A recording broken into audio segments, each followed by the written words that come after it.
प्रणाम में हूँ। वंदना दुबे। मैं हूँ सुषमा पंडित, आप सभी को सादर प्रणाम करती हूँ।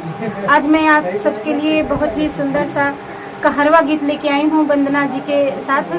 तो आप लोग हमारा वीडियो फुल देखें और हमारा सपोर्ट कीजिए। चैनल को आगे बढ़ाइए।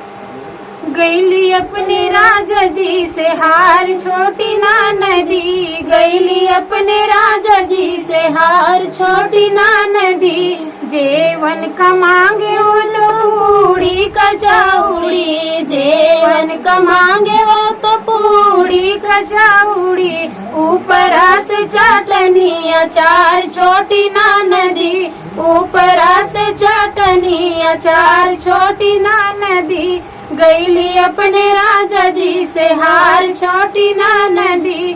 घूटन कदी हमारे लोटा भर पानिया, घूटन कदी हमारे लोटा भर पानिया। पानियो न घूटे वो शराब मांगे ना नदी, पानियो न घूटे वो शराब मांगे ना नदी।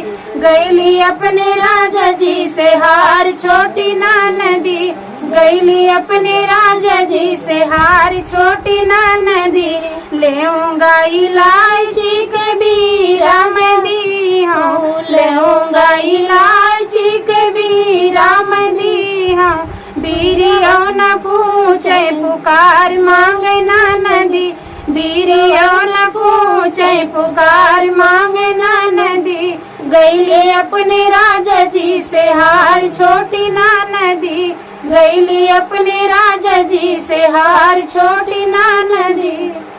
बहुत बहुत धन्यवाद फुल वीडियो देखने के लिए।